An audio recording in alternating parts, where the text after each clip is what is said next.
There's a sense that maybe the dollar bulls have been crumbling slightly over recent weeks. Where do you stand on the has the dollar peaked conversation? Yeah, we do believe that the dollar has peaked.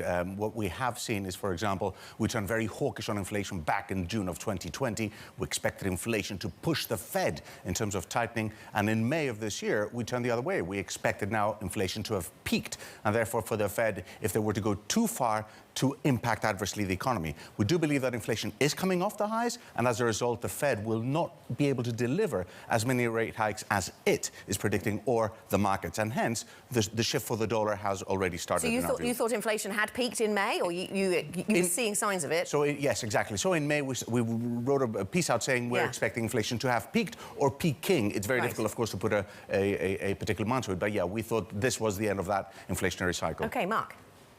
Thanos, good morning. I mean, I might quibble with you between the whether it peaks and persistence, but I'm too distracted by the positivity of your notes that you sent about how you see the market out there. And I'm curious, when you talk about being bearish the dollar now, I know you caught the bounce in cable. Do you still think that's the best way to play a bearish dollar view from here? Or if you were going to put on a weak dollar position to trade today, what pair would you play it through? Hi.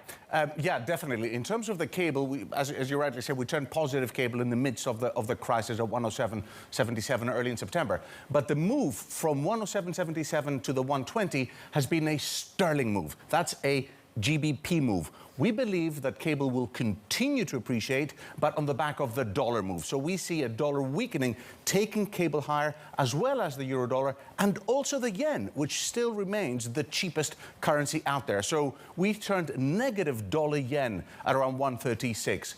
We think that it's across yen, euro, sterling, but also emerging market currencies. So broadly negative the dollar.